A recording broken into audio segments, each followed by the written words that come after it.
but today we're particularly focused on how to give a good presentation to a Japanese audience. Because on September 23rd, those who have been selected will be pitching to a Japanese audience. And if further you are selected to join the KGAP Plus program in Japan, you will have many opportunities to pitch to a Japanese audience. So we figured we better start learning how to do this now. Now, when we were planning this seminar, I thought, who would be a good person to lead a seminar with me about pitching to Japan? And one name came to mind, and this is our guest today, who's going to be co-presenting with me. His name is Mr. Benjamin Loh, and Benji is the Vice General Manager of Kadokawa International Edutainment, based in Taipei.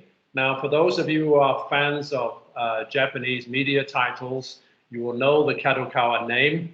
It's a very famous Japanese publishing company, and Benji will introduce a little how his work fits into the Kadokawa world, but also his particular background. Now, as I say, the format is a little bit different today because we have two speakers. I'm going to be playing the role a little bit of a talk show host. A talk show host. My background is in education. I spend a lot of time teaching and doing corporate training, so I'm quite comfortable in this role of bringing the best out of our speakers. I'm also CEO of Global Digital Mojo. Now, we are the co-organizer of the Emerge Japan event, and we're working together with Startup Terrace. So we're very happy. The seminars have been moving along well, and we can arrive at this point. Now, again, just for logistic, we have a 2-hour session, so we'll be wrapping up at 4 p.m. I can see from our guest list, I always keep a close watch on the guest list. We have some returning members who are part of Startup Terrace and are very excited to join in the pitching session. And we also have some new members in the audience, so that's great to see.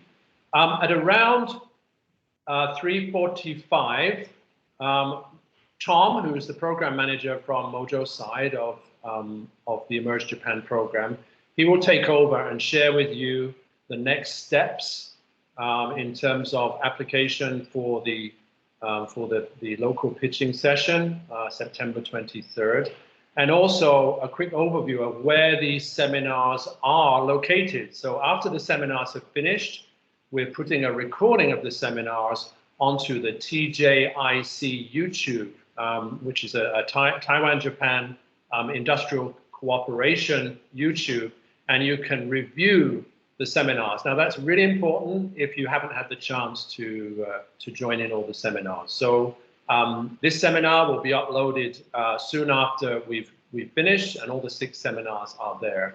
So we really encourage you to go back and review all the seminars if you missed them, particularly if you want to apply for the next stage. The team will be checking that you have reviewed the material in the seminars, because the seminars are really intended to prepare you for your best pitching and your best business planning to enter the Japan market. Okay, so with that, I would like to first switch over, and Benji can take over the slides. Benji, if you could put up our slides. Yes. Now, the title of today's session is Meet the Investors. So what we are trying to do is to prepare you for that moment when you meet the investors, when you have that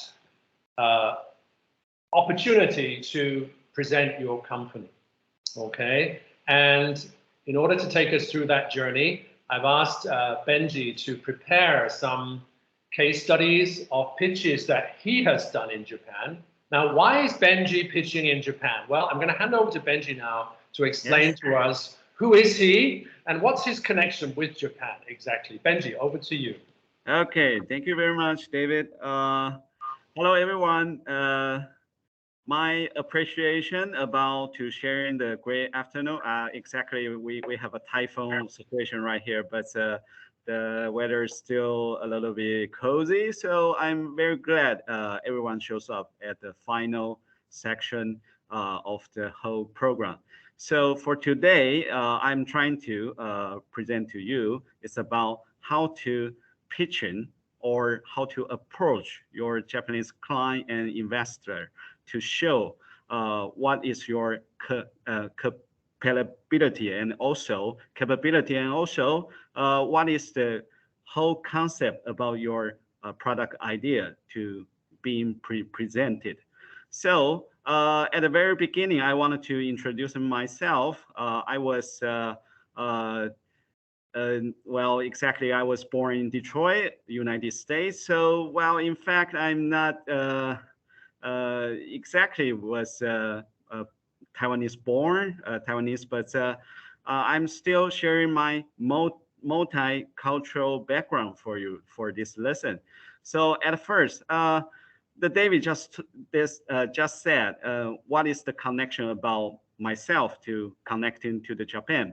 Well, you just heard about I was born in America, Detroit, but I was growing up in Taipei City. So that is the reason I can receive a lot of Japanese animation, cartoon, mangas.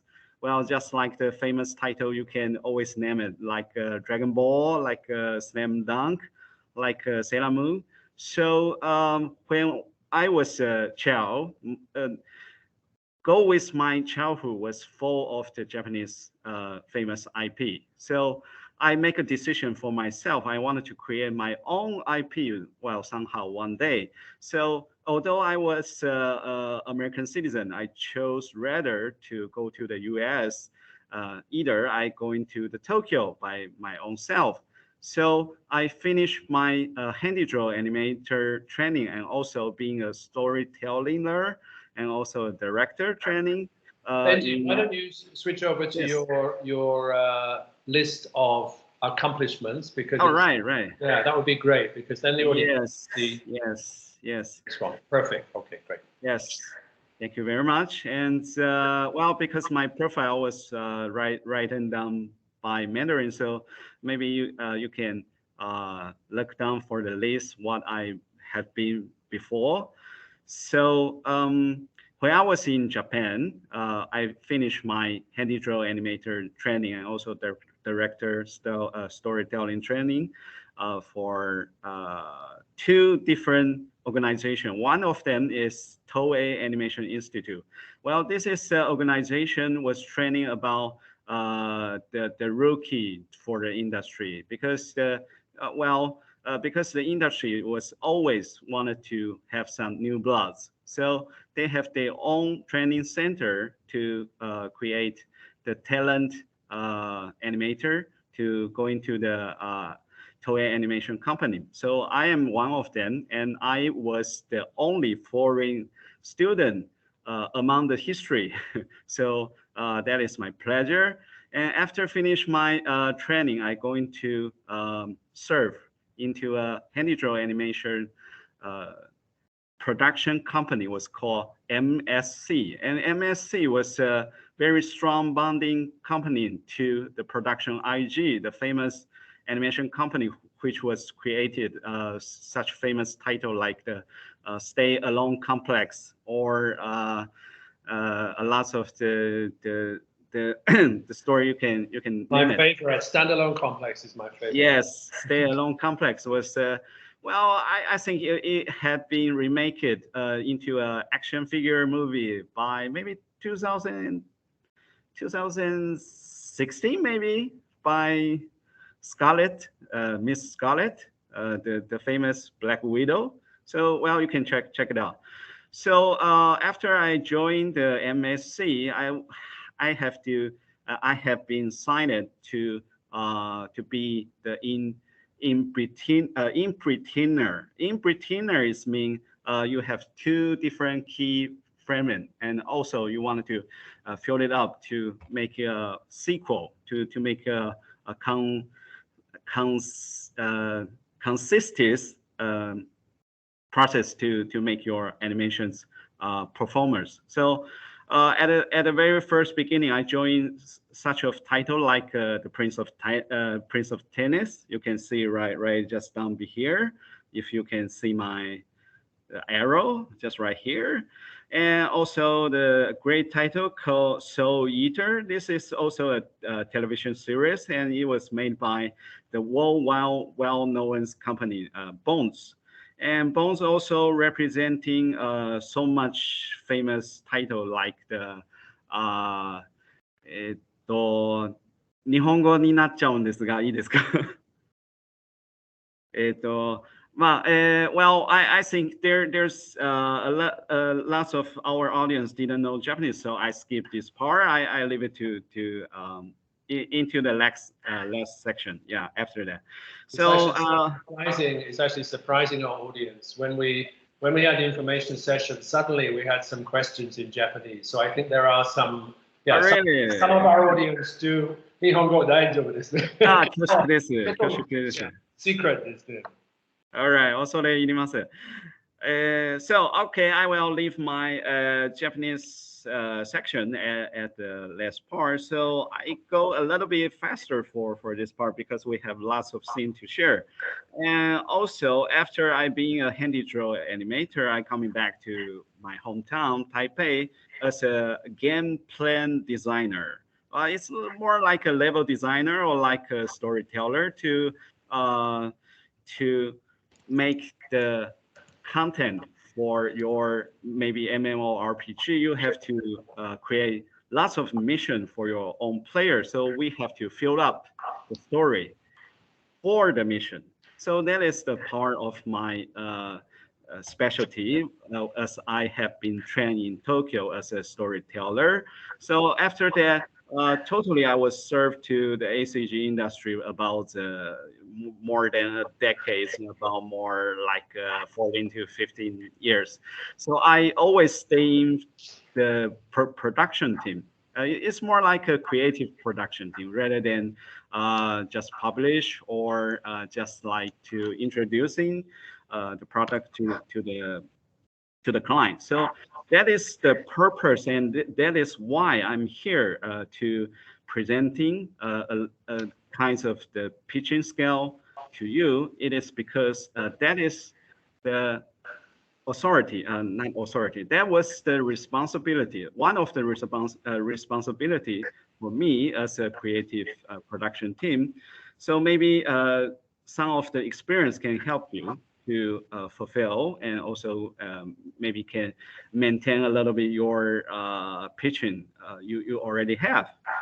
So after you can see, I finished lots of the concept about pitching, and also a lot of the original animation program by planning. So after that, I had been recruited by the Kadokawa International Entertainment as the head of the production at the beginning.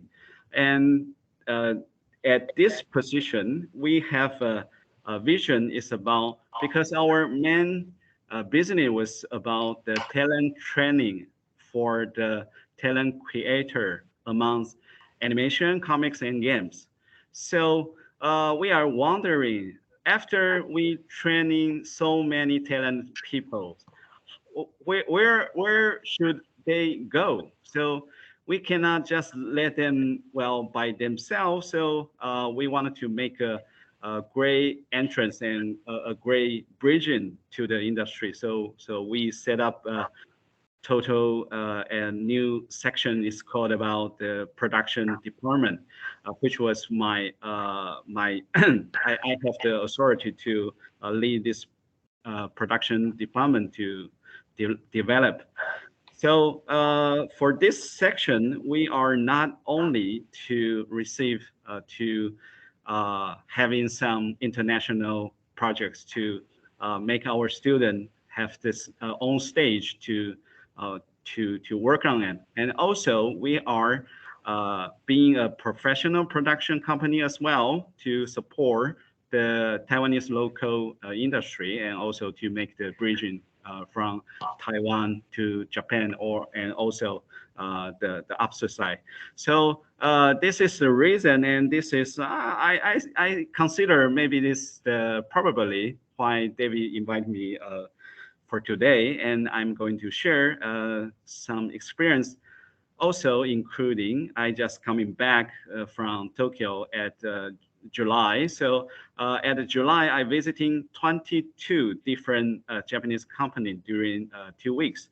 So it's a little bit to share. It's about the practical visiting, planning, and also the pitching skill among this lesson. So I hope you will enjoy it. Awesome, Benji. Thank you. Now, why do we know Benji? Well, it's very interesting because actually Mojo, Taiwan, and Kadokawa International Entertainment are working together to develop content in the metaverse. So it's been very interesting to work with Benji and his team on how they develop the content, the intellectual property, and then we take that and we bring it into the metaverse in AR, in VR, and even in mixed reality. So together, we're always in the I think the mode of presenting to each other, sharing different points of view around technology, around content, aligning our work processes within the team. So even between us, there's a kind of pitching that's going on as we get to know each other and our teams work together. So this is also a really good reason why I thought of Benji to join us today.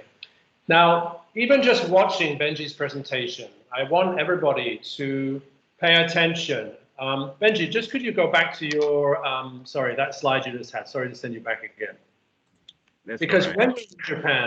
when we're in Japan, presenting, one of the really important things about Japan is detail. Yes.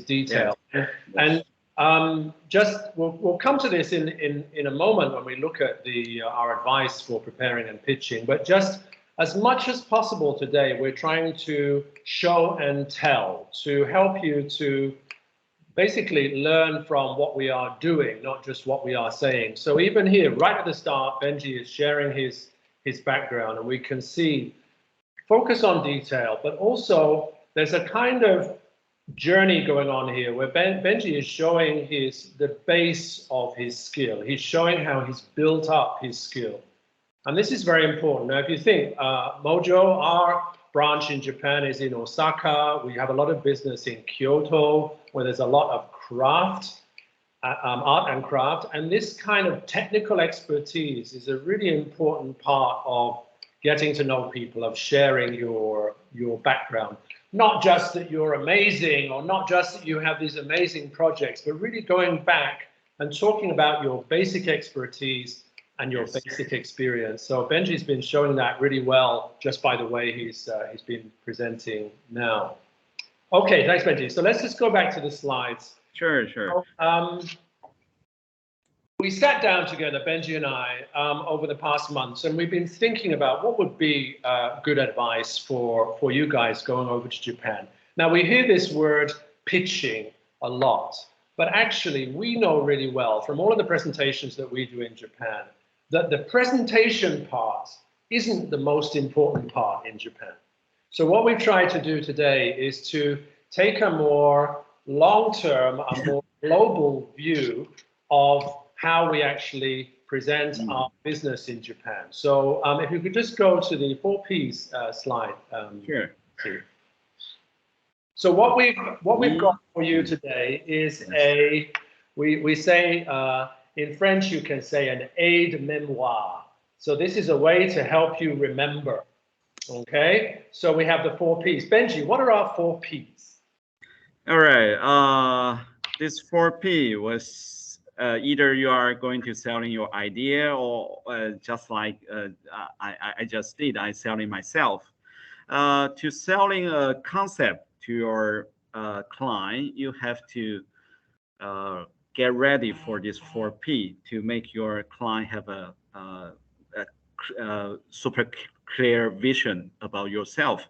So we just minimize the point down to the 4P for it's good to memorize. So I'll going to talk about deeper for the each 4P was which was mean for that, and also to discuss about the 4P by practical pitching case study.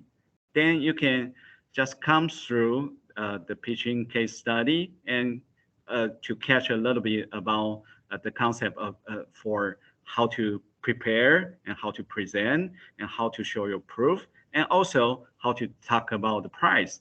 So the each section of the each 4P containing also we are going to make a case study at first, and after that, we are going to be in deeper for each 4P to talk about, I just mentioned about, I visiting 22 different Japanese company. I have to, make a little bit clearer. It's about, I am not going to mention each particular name of the company because the confidential issue. So Sure. I hope you can realize that. Awesome. So guys, as you're going through the seminar today, I want you to write down these 4 words: prepare, present, proof, and price, and make your own notes. As you're listening to the case studies, I'm going to be asking Benji to give some pictures, to give some real pitches, and then I'm going to be discussing with him and analyzing with him how he's pitching, why he did this in a certain way, and you can keep your own notes. Now, please, don't worry if your company is not exactly the same as what we are pitching. That's not Yes. the point. The point is the way that the pitch is being prepared, presented, how proof is being provided, and even how price is being discussed, because this is applicable to any kind of presentation in Japan. As Benji said, you could be presenting yourself, you could be presenting content IP, a new software, a new hardware. We will go through this same process. Now, as you can see in the 4Ps, the present part, which we would say pitch in American English, I'm sorry to say American English, not British English. In American English, we would have pitch. Yes. But look at all the other aspects. We've got prepare, we've got proof, and we've got price. Okay, so let's make a start. Benji, I asked you as a preparation to prepare a pitch for us. Yes. And I'm going to hand over to you now. Can you give us a pitch, please? And as you're doing this, tell us how you prepared, and obviously then you present. Tell us about proof and tell us about price. And let's start to feel what these words mean. Okay. Thank you very much. I will start it as a practical case study called Pet Battle Monster. This is an original animation pitching by a television series. So, I'm going to change a little bit. I'm not really to make a pitching, but I'm going to explain how I pitching this proposal to my client, and also how I prepare, and also what have been inside in the pitching Bible. So at the very first beginning, this new animation series was presented by not only myself and also my professor, Mr. Nakayama. So we worked together to get this pitching proposal, this pitching Bible done. At the year 2009, this is quite an old-fashioned one, but the skill and also the content and also the preparation, the preparement will be the same for you. So I think this is a great example for you. So at the very first beginning, for animation series pitching, you have to have your cover. Well, this is no doubted. Every presentation needs a cover. And also there is a very little point about the cover is they are mostly when you are pitching to your client. At the final section, you will close. You will have your pitching. You will have your proposal Bible to be enclosed. get back to the cover. So your cover is an image maker. It's a like a, well, the famous movie Inception. You are going to make an inception into your client by your cover. So this is a very beginning and also the very important point to realize what kind of the production is you are presenting. Like the Pet Battle Monster, this is a character. This is a character focused project. This is the selling point is about to collect the different monster. It was it was designed basis by the different drinks, like the green tea, like the soda, like the pop, like the juice or something related. So you have always to be being remind if your character is in the center of these pages. I didn't mean in physics. I mean in the concept. It is the real main character, the real main focus point for your proposal. If it is not, if your eye visual, your eye senses was not focusing on the character, was focusing somewhere else, then you have to, well, remaster, or you have to digest your adjustment. You have to make an adjustment about your cover. So okay, this is the very first beginning, and also the naming of the whole project was pretty much crucial, because not every investor or every client was in the same industry with you. So how can you to explain your concept into a very easy and catchable way? This is very, very crucial. So begin to before you begin to your pitching, you have to, well, ask for lots of your marketing agent to make sure if this title was suitable for my aiming target market, and also it was suitable and also can be digestment by my client, because the different multicultural background for them. So okay, this is very beginning about the cover. And after the cover, the second page is the we call, it's a catch copy. 日本語で言うと catch copy です。The catch copy is more like a slogan, more like a memorial point. Like if you think about the McDonald's every time, you will think about the golden arch, and also you are thinking about maybe French fry or hamburger. So it was a very remarkable, and also it was a very memorized symbol for the whole pitching Bible. So at this point, you have to minimize the whole project into one point, one words, one phrase, to represent, oh, this is the whole idea about the section. So we minimize our concept into open pet bottle, just like open pet bottle. So you have a visualize, you have an image about, oh, this is a story that was talking about the monster was coming out from the pet bottle. So this is pretty much important, because you have to make the very first impression to amaze your investor and also your client by providing a very sharp shape about yourself and about your product concept. So this is the second page about the catch copy. And also for the pet battle monster, this project, we are very focusing the selling points about this is the everyday experience. So in over the world, in any corner, everyone was living with the pet bottle every day. We are drinking the soda pop, we are drinking the juice every day. So this is a very well-known topics.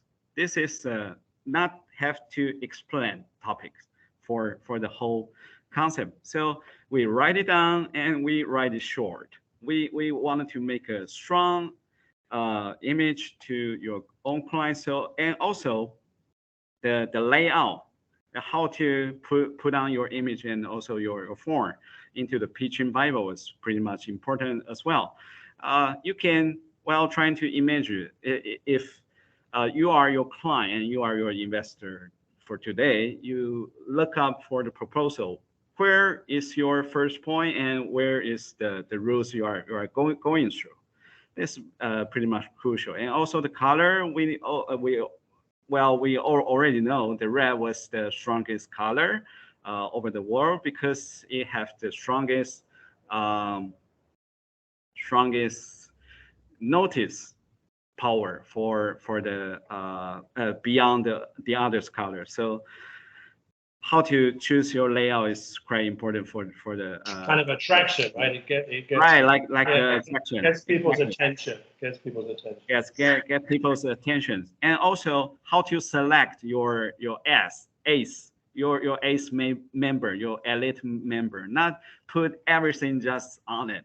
You have to select. You have to to have a digestment by yourself first. Then you show into the client. Not it's just like to cooking and pasta. You are not just showing the tomato, the noodles, and tell the client you just eat it.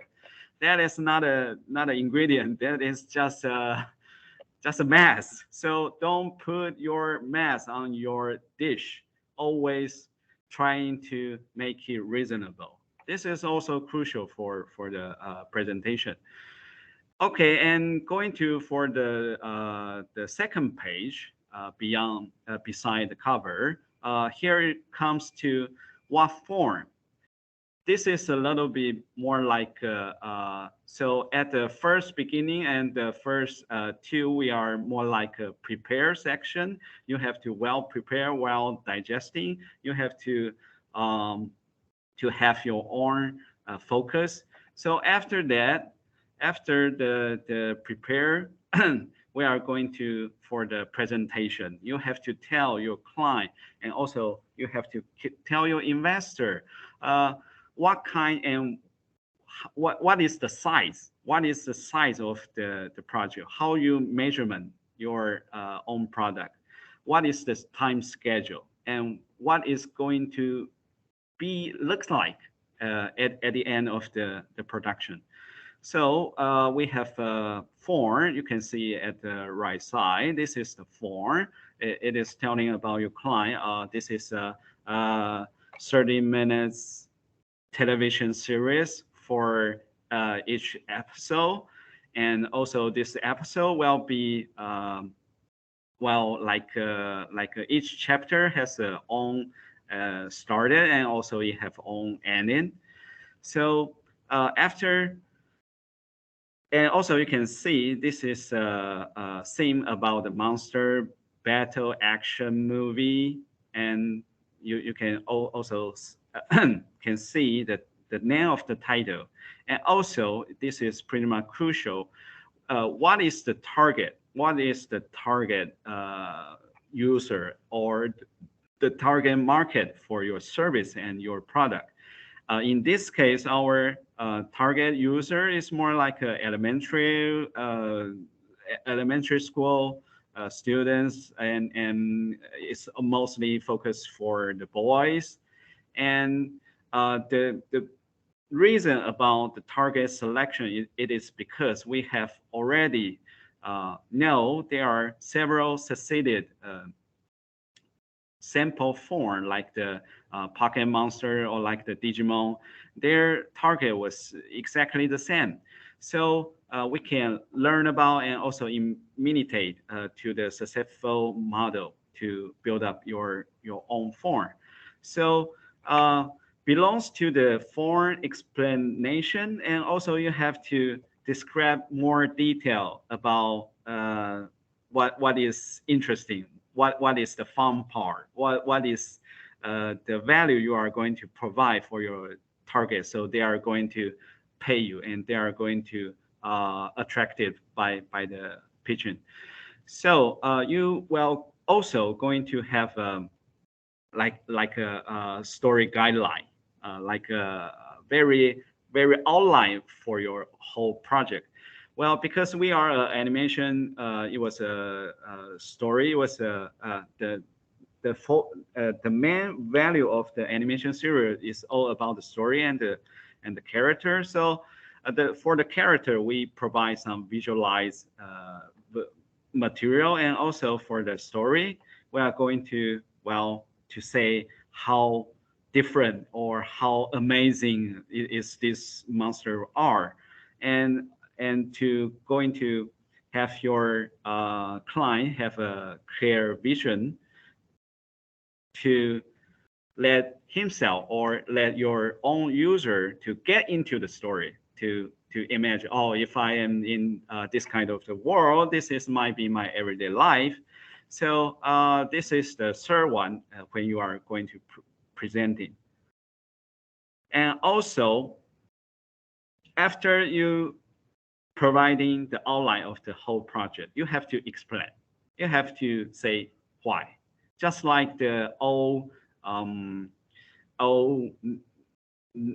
knowledge, maybe I said, maybe the old saying goes telling about if you are going to building up a totally new IP, you have to always focus on 5W and 1H. I think everybody was pretty familiar for that. It's about who, where, when, what, and why. So after we telling the client and the investor what it is, then you have to tell why it is, why you are going to present this title and this kind of content at this moment, at this background, at this area of the world, not South Africa, not Canada, not Bermuda Islands, but Japan.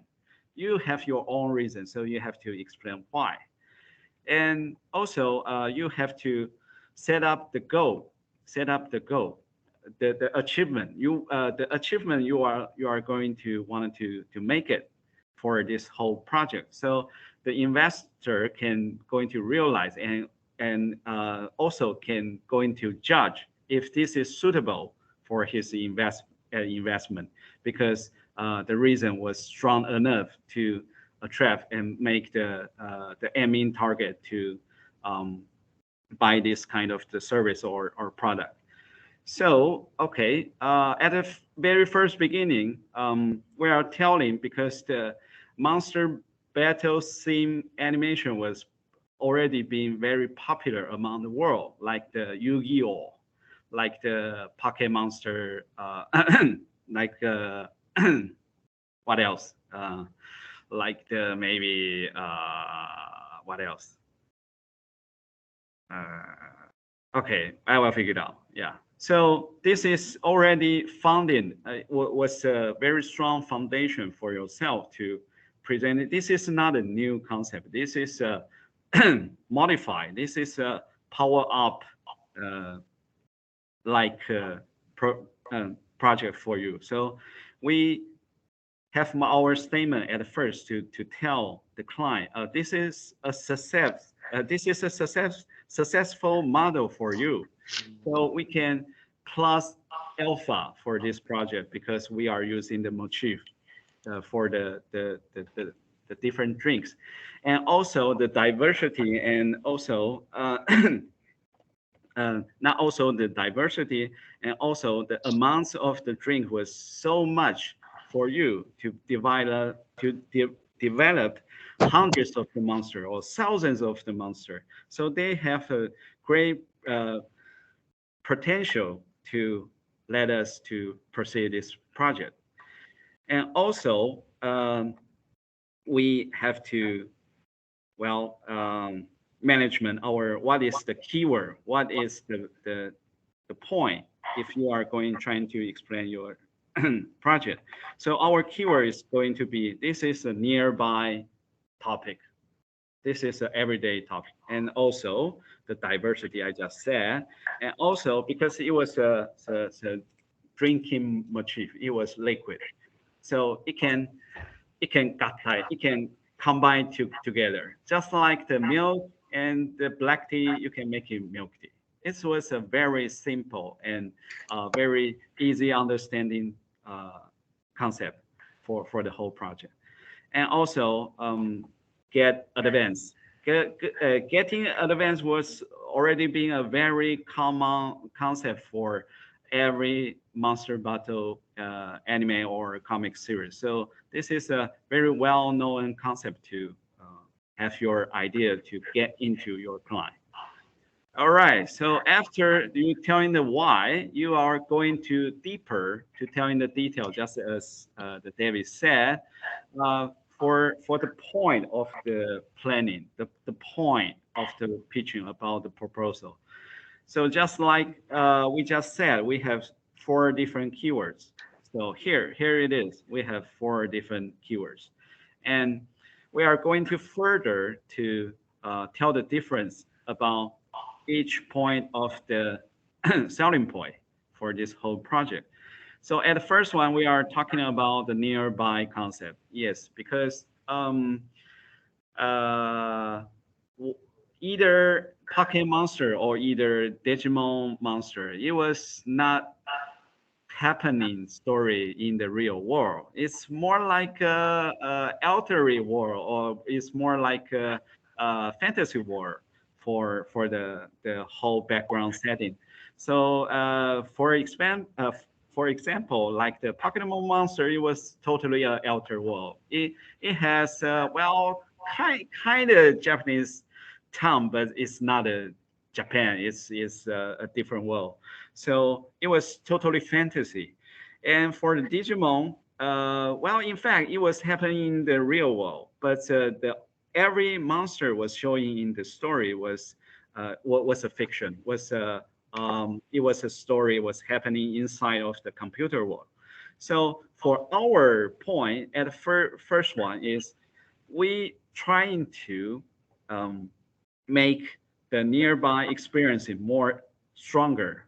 The combination and the relationship to the realistic world can be more stronger than the Monster Battle animation series was already have.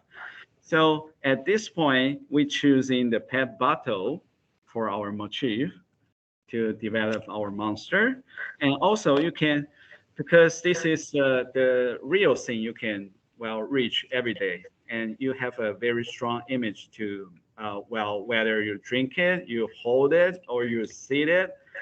So you can imagine how you are going to live with your pet battle monster in your real life through your real everyday life experience. Just like you can imagine, oh, my monster was coming from the selling machine, so I get my monster out of the selling machine, and I can open up, and it was just jumping out from the battle.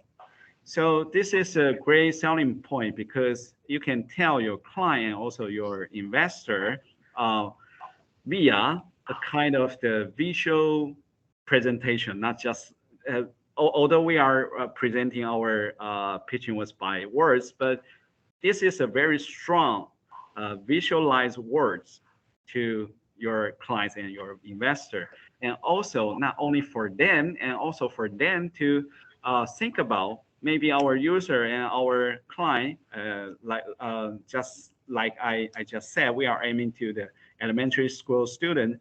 So they are also can to think about if our elementary school student was using our product, they are very easily to realize and going to be attracted, and also going to be easy accepted for this whole concept.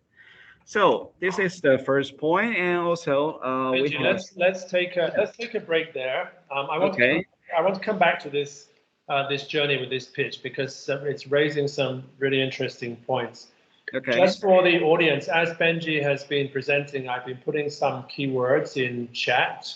Yes. So please take a look. Benji, let's go back to our 4 Ps, because already I think we're making some good examples of the Ps. And I want to just focus in on what these Ps are. Great. All right. I said prepared, present, proof, and price. Now, Benji has already been talking a little about preparation, but let's go into preparation and look in a little more detail. Benji, if you can have the next slide, please. What is preparation? Okay.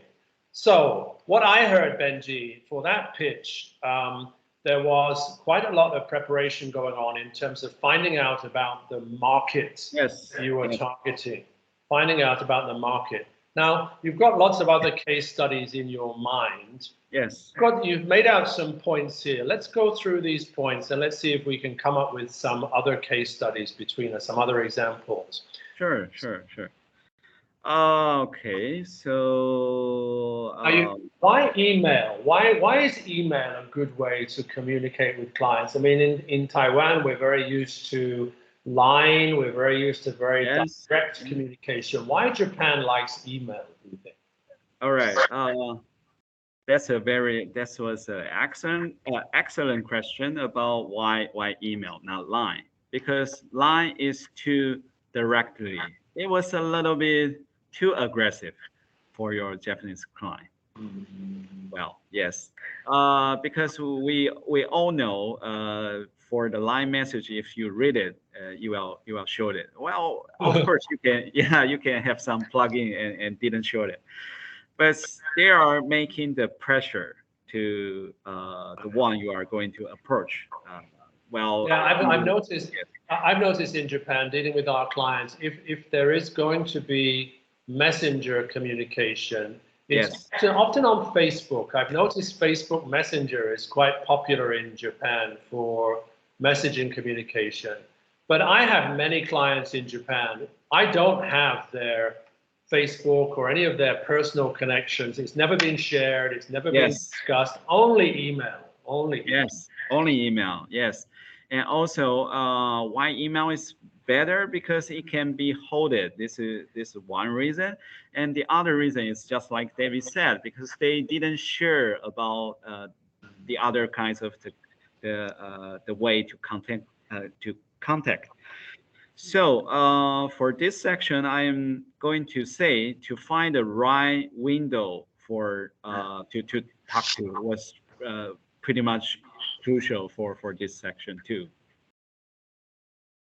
Yes, just like I'm going to provide well, not the case study. It's more like experience sharing. Via this time I'm visiting the Japan in July. I visiting animation product company, and I never been this company before.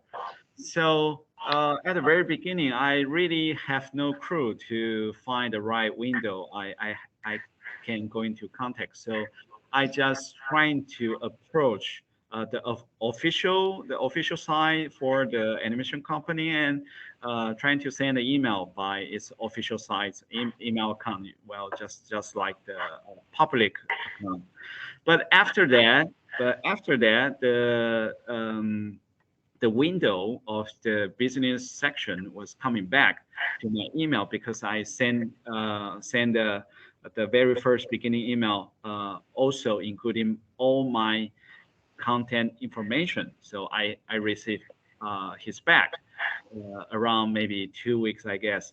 So this is more effectively, and also this is more manner to using the email rather than just send a Line message or sending if you are going to sending a message, the Facebook message was better, because the client, the one you are going to sending, she or he is also can seeing back who you are, and because if you are editing each other as a friend, you can sharing the same information. So you are more a little bit well known by the client you are going to approach. It's a little bit different by Line. So this is the thing I think was about the email. Yes.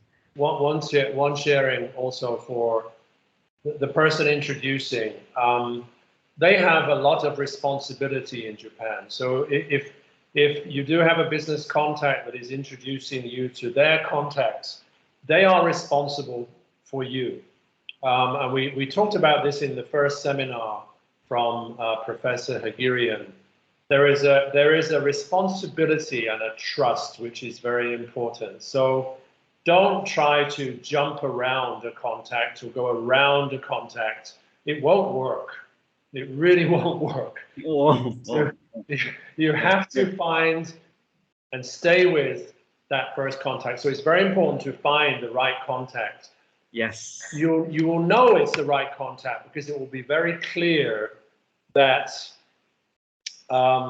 they are somehow taking a risk in presenting you as a foreigner. They're somehow taking a risk and they are responsible for you. And somehow they are involved in the business now because they are responsible for you. So it will seem like a serious thing. But because it's serious, they will be really good for you. They will be a really good introducer for you. Yes. And it's your job to give them as much information as possible, as much information so that they can tell a good story about you and have the trust. Yes, exactly. Well, just like the point 2 and the point 4, I was written down right here. To find the right contact, just as David said, was making your own introducer to prepare.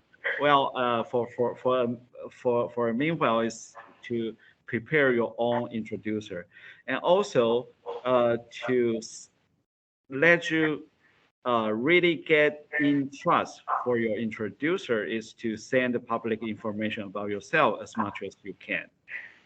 Well, it's a little bit kind of like a proof. Yes, and also I would like to talk about the point 5 and point 6, the meeting before meeting and the meeting before the meeting before the meeting. Yes, this is pretty much, and this is very important, and also this is a very special culture for the Japanese client and also the investor. They didn't make the decision in the meeting. I mean the final one. They did the decision before the meeting. So they are going to judge you and also wanted to have the full information before the meeting. So the final meeting is more like a ceremony. It's more like oh, we finally met, but the deal was a little bit more like the 75% is already being done. So the meeting before the meeting and the meeting before the meeting before the meeting was pretty much crucial because they wanted to get more information by watching you or by talking to you. Watching is really interesting. Yeah, watching you. Watching you. I've noticed because, for example, we give a lot of business seminars and public activities. It's very common for our clients when they're considering to work with us. The Japanese clients will often come and join events, and I and team members are very surprised to see, oh, thank you very much for coming. And then you realize that actually what's going on is a kind of trust building, a kind of checking and watching. Yes, yes, exactly. Yes, because well, we all know the Japanese company was used to be more, how to say that, more crucial, more caution, more cautious. Yes, more cautions for each step to escalate, well, any kinds of the relation. Well, so he or the company has to be have a place or have a time to watch you physically. Yes, I mean physically. Yes, to think about if the proof you have to you already provided was matching or it is not. This is a very crucial part to building up the foundation of the trust. Yeah, I think we're going to keep going back to this word trust. It's crucial at every stage of the 4Ps. It underlies everything that we are doing. I wanted, Benji, just before we move on to the presentation section, I wanted to talk about point 3. Write down the point for appointment. I think this is something which I've noticed over the years working in Japan. It's really good and really important to share an agenda of the points that you want to discuss. Why is that, do you think? Why is this so important for Japanese clients to know exactly what will be discussed? All right. Because this is a way for your Japanese client and investor to realize or to helping them to build up the image for you. You are, I cannot judge you and I cannot know you by you have no purpose, but you are coming to visit me. This is kind of weird. So yeah, of course I can see your public information, and also I can check out everything I can get from the public space. But if you have no particular reason, but you are coming to visit me, I will be a little bit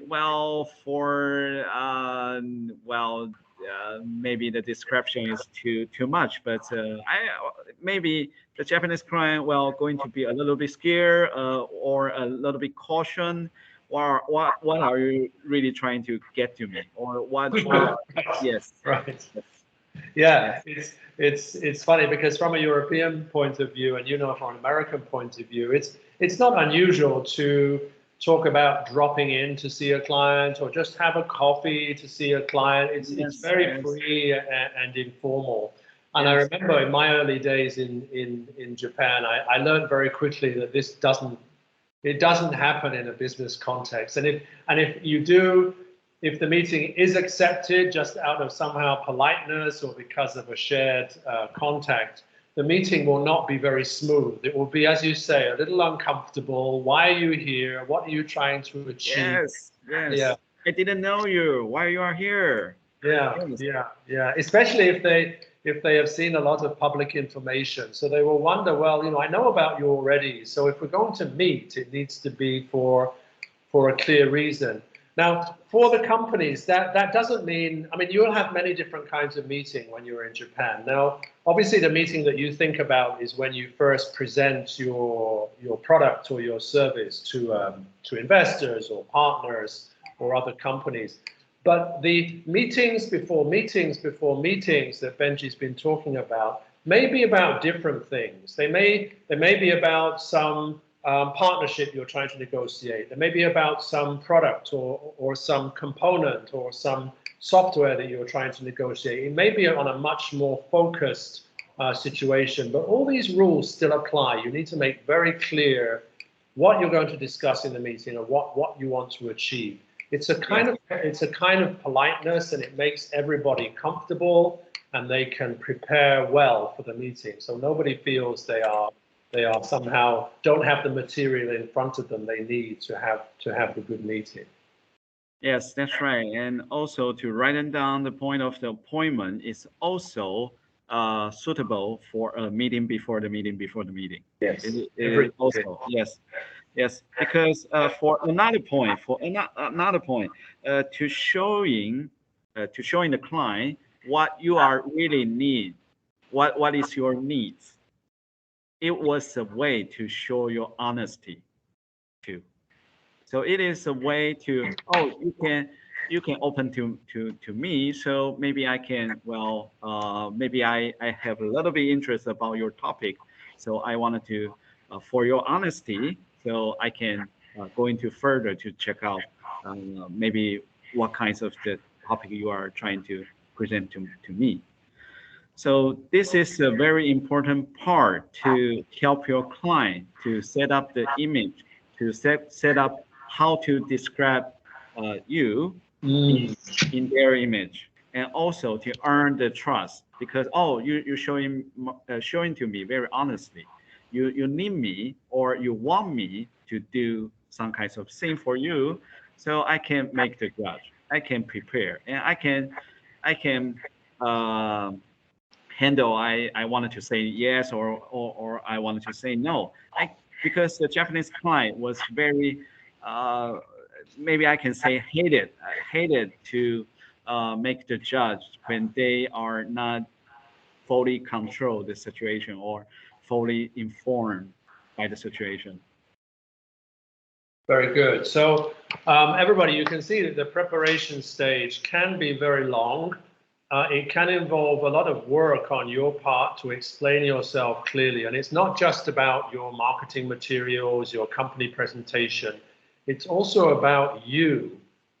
Okay, the founders of the company, the seniors in the company, their story is very important. So as Benji was presenting himself at the beginning, just think about giving information about yourself, information that can be verified by other sources. So if you have any public links or presentations on YouTube that you can share, this is all very important because people will spend the time to find out about you before any meeting is arranged. And I'm always, I remember early on, I was quite flattered at the beginning. I would go to a meeting and the Japanese client would say to me, oh yes, David, we know about your company, we know about you, we found out all of this information. In the beginning, I was quite flattered, but as time went on, I realized that this is just, it's an obvious thing that you know the person you're about to meet. It's nothing to do with flattery or nothing to do with trying to be nice. It's just an obvious thing. So do make sure as you're preparing to go to Japan in your preparation that you get as many things on public platforms that you can so you can be checked and verified. Okay, yes. I'm just keeping track on our schedule, Benji. We've got 3 more points to get through. So we've got prepared.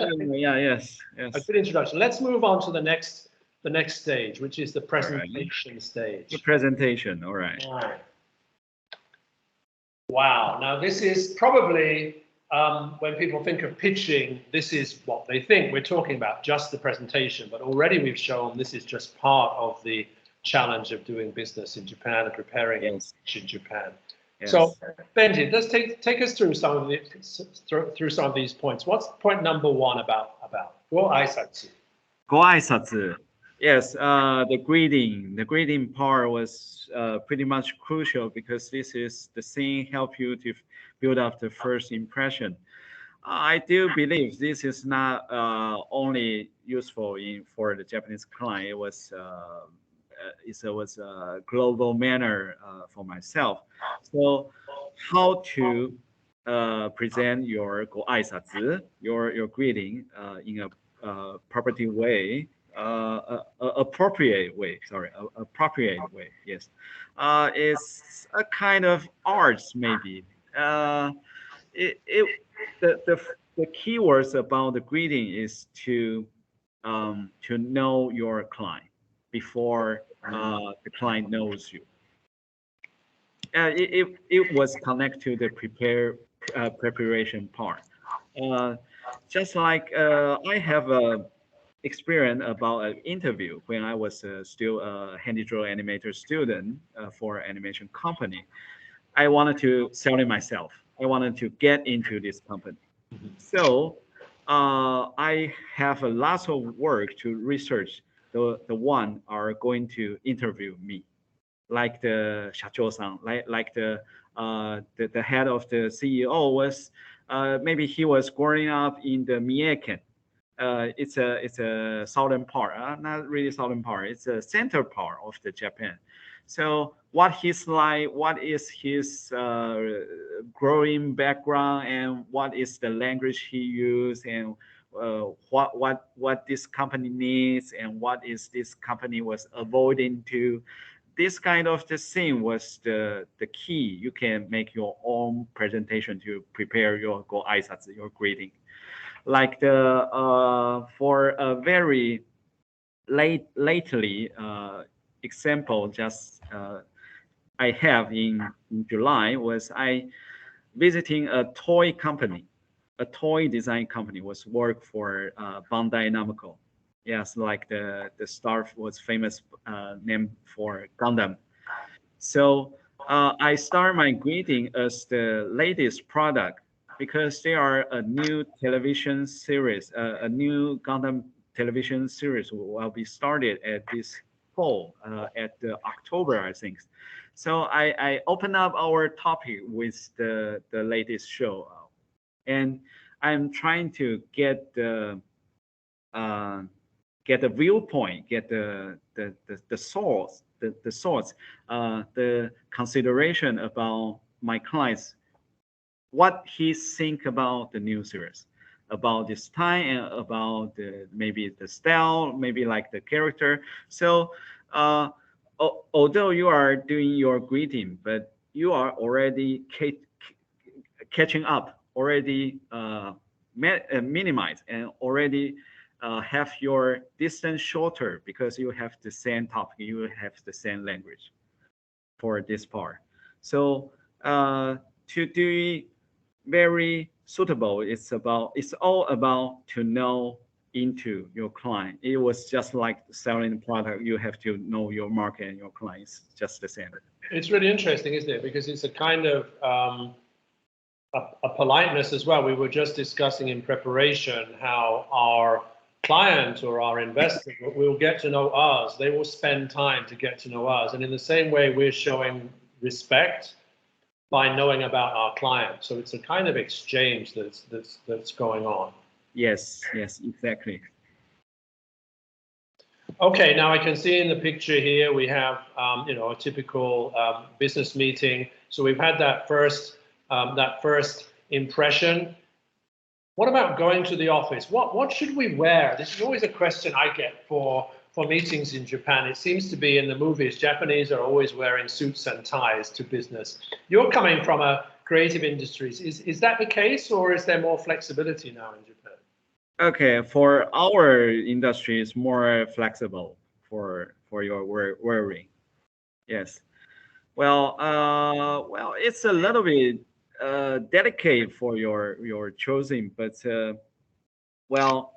for a period of the time, the Japanese formal visiting was is pretty much pretty much official for a while during maybe the 1970 to 1990, I guess, like the very famous comics book called Shima Kosuke. Hi. And that is a very famous comics book, was describing a typical office man, businessman called Shima Kosuke. But during the period of present, one reason is about my industry was a little bit special rather to the other industry because our selling point is about the creativity. So the worrying, the outlook is part of your creativity. So how you can show your client in a comfortable way and also showing your own personality, the balance was pretty much important. So for practical experience, for practical example, I wore in the suit jacket, but inside was a Gundam t-shirt or a One Piece t-shirt. Yeah, I've seen that outfit. Yes. This combination will be work, especially you are visiting the Toei Animation company. Yes, because this is our IP. Oh, great, like that. But also you are having your suit jacket. So yes, you are Good. Yeah, I think that's really an interesting point there, Benji. Is that some kind of uniform or some kind of icon which is related to your client can be a very good icebreaker. I remember going to meet with Kyoto prefectural government, and I carried on my jacket I had a pin with the prefectural symbol, which is a very beautiful symbol. I had the pin on my jacket. Everybody noticed. It was a tiny, tiny pin on my jacket, but everybody noticed. I also had a beautiful tie, but nobody noticed that. They only noticed the pin. So this was just a way to show that, yes, I'd done some research. I was sensitive to who I'm meeting. So, yeah, I think my experience is, yeah, it depends on the industry, but in the end, it's whatever you wear it well. Wear it well, wear it with intention, wear it so it's, let's say, related to your client or related to the environment, and it makes sense for the environment. The reason we see, I think, so many Japanese kind of classical business scene with the tie and the jacket, much like this picture here, is just that it's practical. It's just suitable for the business and the environment. But if, for example, you are meeting with a software partner or a technology partner, you need to think, what is more appropriate actually? For example, you might have a bag, a bag which is carrying the brand of the person you're meeting, for example. This can be a really good way to break the ice and make the meeting smooth. Yes, exactly. Because just as the David said, for my example, because this is a comparison. Finally, this is a comparison, just like the picture you can see at the left side. Maybe this guy is coming from America or European or somewhere. It's more flexible. It's more how to say that? It's more not non-official. Well, this is the way you show your character, and also this is a comparison with your client. For my experience, because the CEO of the production IG, I say the name. No, okay. The CEO for animation production company was not so official. Then, if you are rather to choose the full suit up for this case, maybe the CEO will feel a little bit pressure in this case. So get full study for your clients and for your investor. It's all about the study. It's all about the study.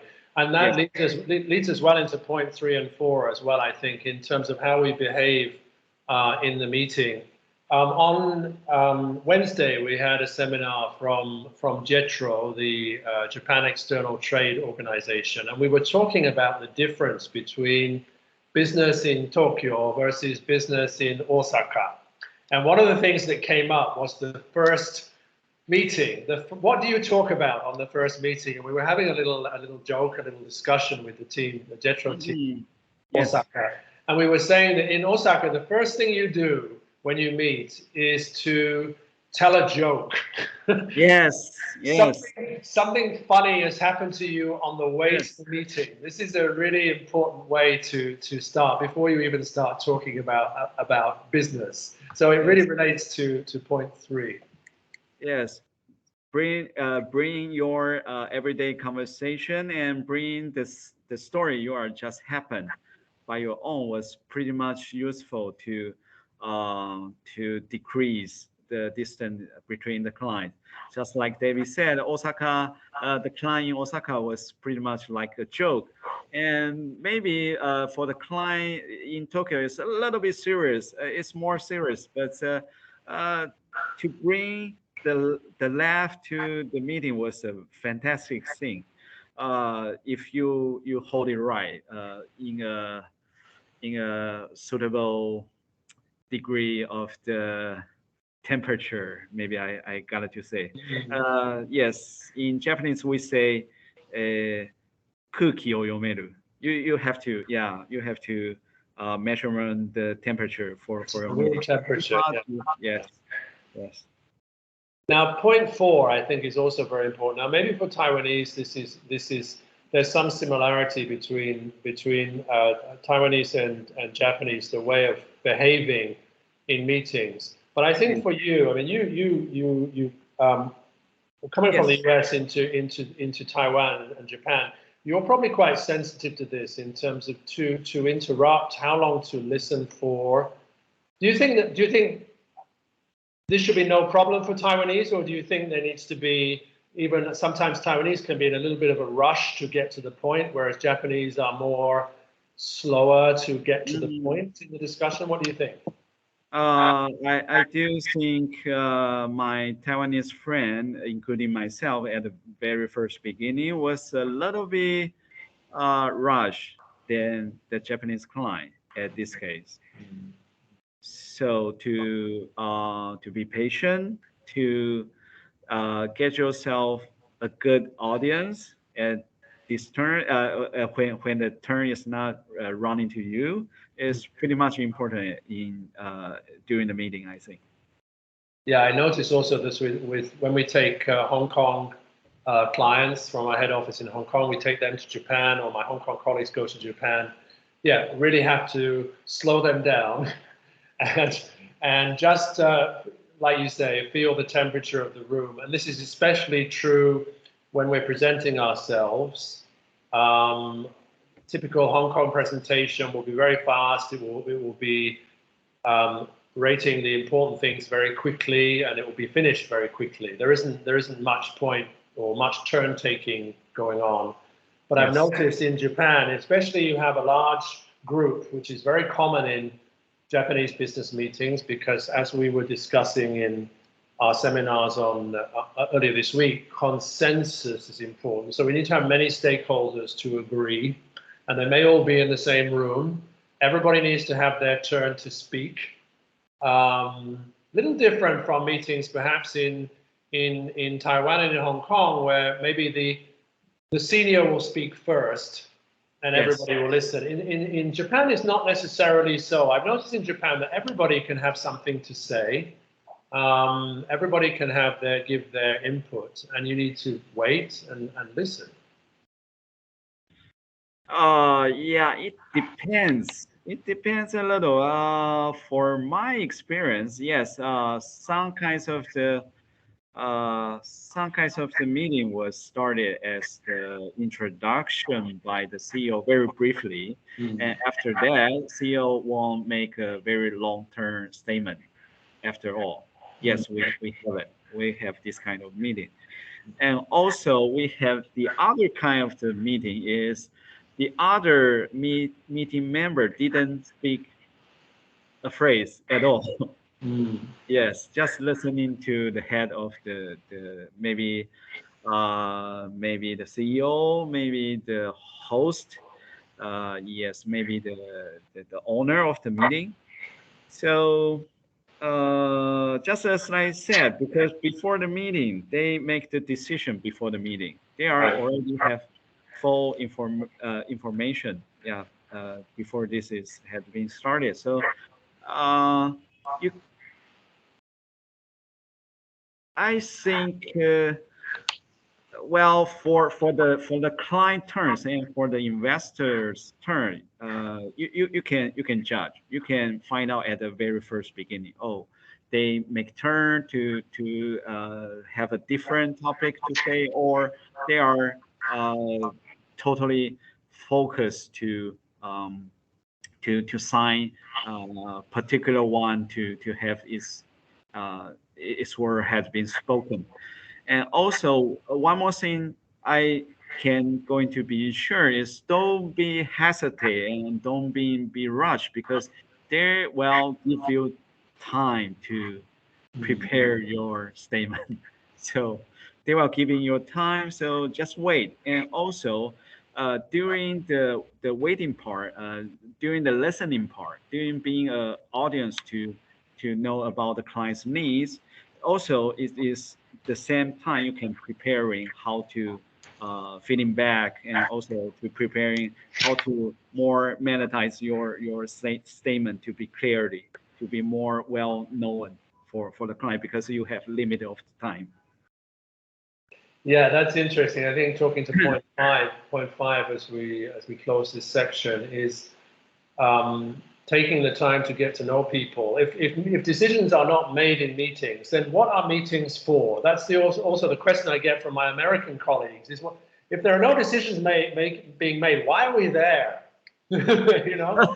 And the point is exactly what you say here in point five is, because you're building relationship. And I just wrote in the chat there, don't think that this is a waiting time or a wasted time. This is a listening time. Yes. It's a watching time. You've got the opportunity to look at people and see what they're doing and listen to what they say. So it's a very important time to be in a meeting, because Japanese are very private and it's often very difficult to get time with them, to get a long time with them. So the meeting is that window of That's right. understanding. Yeah. That's right, exactly. Because overall, you have to get your business being started by two sides, just like you have to have two hands to make a handshake. So don't do it by your one side. This is not fair, and this is not going to be work at this moment. So to get know for your client and using the meeting time for bond building section for each other is pretty much important for the presentation part. Okay, now let's take that word of bond and trust, and let's move to the next section, because I feel the next section, proof, this is where everything is kind of getting wrapped up. It's all related to trust. It's all related to what the client can learn about you, what the investor can learn about you. Yes. So how should our companies be showing proof, Benji? What's your thought on that? Yes, for my company's side, because we are a company holding a production department, so portfolio will be our faces and also being our strongest proof to proving ourselves we are well prepared and how much we can do. In our case, I will going to provide some kinds of the short trailer, yes, or like the visualized material like a graphic or like a photo illustration to and select it. The important thing is to select it and maybe 10 pieces of that, and then I can provide my full image. This is my capability of myself. This is my specialty. Now, there's often a danger, I think, in Japan to talk too much about yourself, to somehow present a picture of your company or your product or yourself, which is too positive. Now, for Americans, for example, in American business culture, of course you will present the most positive image of yourself. Of course, yes, you will do that. But in Japan, I feel that it's a little bit different. It's more going back to what you said about honesty. Yes. Honesty. Yeah. How can our companies strike a good balance between obviously showing their capability of their work, but at the same time maybe talking about still the challenges they have or things that are not perfect? Is that something that Japanese clients would appreciate? Oh, yes. Well, in my way, I will rather to mention more about how is this work being done and what I getting being trust by my client during this project, not only by the project itself. So you can make a proof. This is not only my capability and not only my specialty, because it was already being recognized by the special clients or special investor. We do it together. We are an organization have been trust. This is a much more better for the Japanese client in this case. Now the journey you're talking about there, so it may be related to the founder's journey. You know, how did they arrive at starting this company? What was the reason for starting this company? This can also be part of the story and also part of building the trust. Now, yes. I just want to talk about point 7, affirmation of your work. Now, I've been working in Taiwan for many years. I've noticed that Taiwan technology companies especially like to show membership of federations and groups and standardization bodies. They like to show that as a kind of proof of their work, of the quality of their work. In Japan, how should companies show this affirmation or this, let's say, recognition of the quality of their work? Are there any special things we can do in Japan? Yes, just like I had been mentioned before, to talk about the journey, not just for your company, but also the journey of the product or the project you have been made to your former client. This is a way to show the proof you have been, you got a affirmation by your clients or government or otherwise. This is a clear proof, and also uh, that is not also that is not only for a description for words, and also it was visible because you have the result, you have the product, or you have the service. It is what it was a legacy for yourself. So you can presenting your legacy with the journey to complete the whole story, to making the proof to your Japanese client as a proof. Yes, it's interesting. I mean, generally, advice we give to startups around the world where we are doing emerge programs is tell the story of the founders. So I think that's true everywhere. But in Japan, particularly, I find that showing how the founders are connected with Japan will be a good idea, and also showing how they might be connected with the company they are talking to. Why are you there?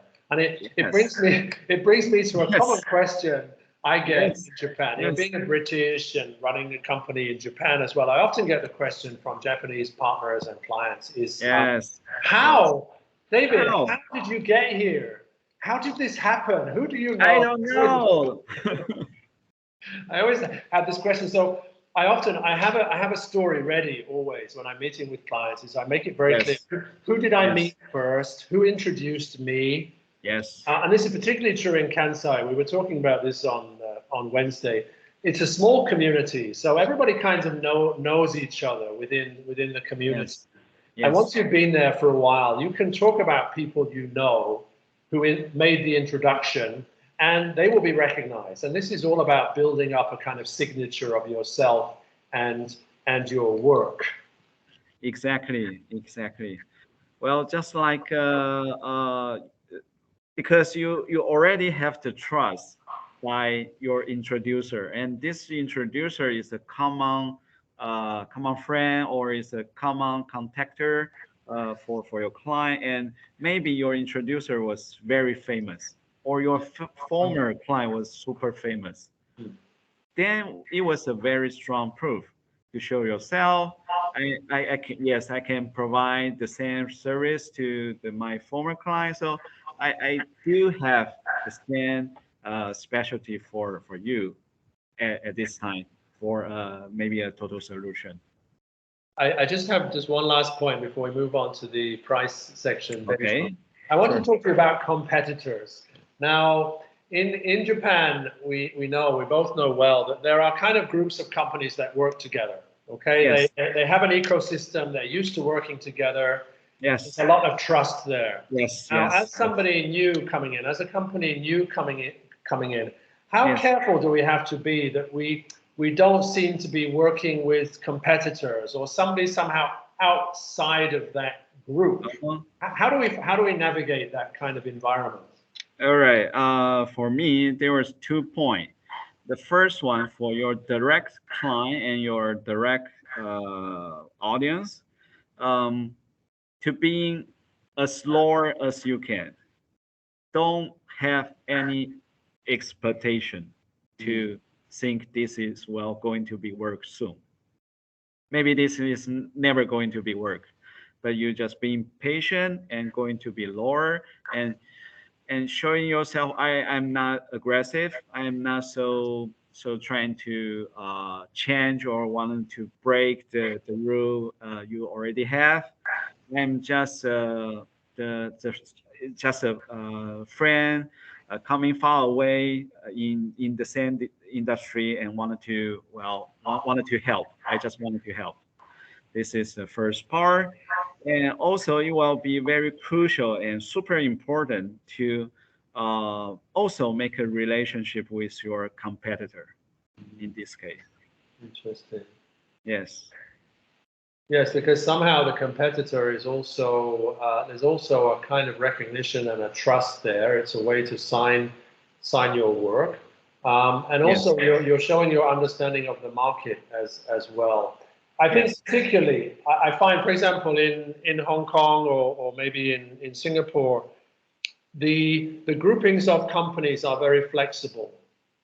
They're not, because business relationships can change very quickly in those markets. But in Japan, I find the business relationships are much slower to change. So those companies that work together, those ecosystems and communities Yes. tend to be more stable than Yes. in other markets, related for all the reasons we've talked about in terms of how long it takes to build up trust.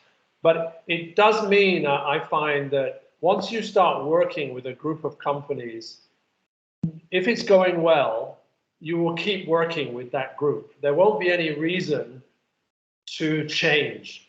Whereas perhaps Yes. in Singapore, in Hong Kong, maybe even in Taiwan, those groupings are more flexible. They can change based on the market situation, based on the products that are being developed. And you can find yourself suddenly outside and have to go and work with a different group or a different partner.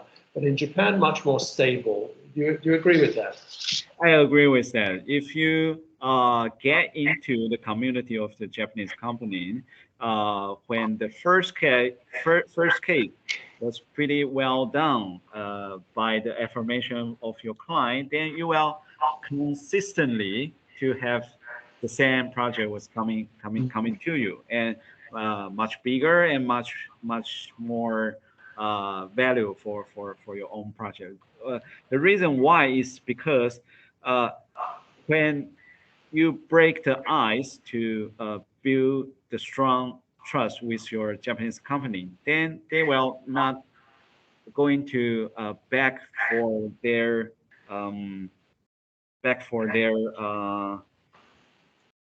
creed, some kinds of creed, because this is a promise to you. So the Japanese Yeah. client, Yeah. yes, is not so likely to change their promise. So if you have a promise relationship, then congratulations, you have a consistent partnership in Japan. That word, I think, promise, going along with trust, those two words are Yes, the foundation of all business in Japan. I think trust and promise. If you can keep your promise, you will get trust. It's really, really important. yes, and you Now, will Benji, get awarded, of course. of Yes, course. Benji, sorry, let's move on because I don't want to miss out our last stage, which is price. Let's go through to price. Now, I want us sure. to just go through price and then we'll go back to the case study we were working in. So let's quickly go through All right, no problem. price. Okay, for the price part, all right, this one is, well, just for one phrase, because business is by business. So always for each side have to know very clearly how much should I pay, what kind of the thing I have to pay. Well, either for the time, for the specialty, for the cash. So this is the way for both sides to judge if this cooperation is coming to be a go or coming to be an NG. The price is super crucial in the end. Well, you can show the price and doing with the in a very thrilling way, but the information must be very serious and very precisely in this part. Yes, the units of measurement are very interesting. I remember you can be creative about how you measure things. So, for example, in Japan now, the software as a service business is developing very fast, and I know some of our companies are charging in that way. In terms of monthly fees or weekly fees, this is a new way of measuring price. Yes. So that's interesting. So Japan is open to these changes. The most important thing is that there is a measure. There is a way for people to be able to discuss and compare different companies. And it's good for you to find out what those measures are in different industries. So for example, In the entertainment industry, it might be related to viewing numbers. It might be related to reach. It might be related to sponsorship dollars. All of these are very clear measures. Yeah, so our companies really need to focus on that. I get a lot of feedback, Benji. I want your opinion on this. Japanese clients are known for being very tough and getting much more than they pay for. Do you agree with that? Well, because our audience joined today was mostly the Taiwanese company, so it is no. I think it is no different in the environment. Yes, in the Taiwanese. So maybe we are just used to it, but you still have to pay a very clear statement about the measurement at the first beginning, what is going to be changed or what is going to be adjusted.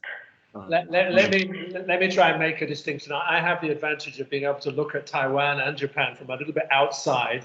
So I would make this distinction that in Japan, the emphasis will be not only on the amount of work that you do, but the quality of the work that you do. That will be that, I think, and for most companies coming into Japan, even from Taiwan, the real hard work is to reach the quality level, and things that maybe to a British or to a Taiwanese, you think, well, does that really matter? Does that quality really matter? To a Japanese client, it will be very obvious. Of course it matters. Yes, quality matters, and I think it is only the difference between the level of the demand for or the requirement of the quality, because for most of the Taiwanese company client, I also facing the same situation when we are providing some service or project during a period of time, and also we have to hold the quality at the same time. So it is no different. But one more thing have to be noticed, because in Japanese company, in the community of the Japanese, inside of the community of the Japanese company, to maintain or to reach the quality, it was a common sense. Everybody knows. Right.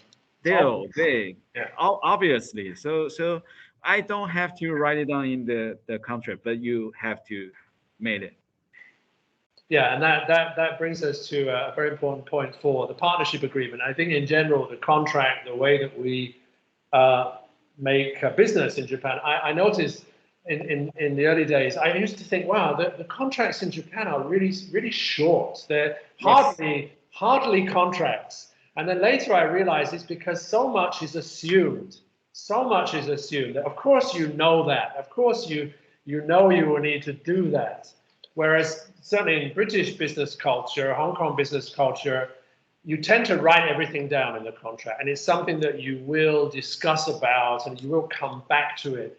But in Japan, I remember I was thinking, wow, is this really the contract? It's so simple. But when we did the project, I realized that there was a lot of expectation. We can say the white paper of the contract actually carried the meaning, not the words of the contract.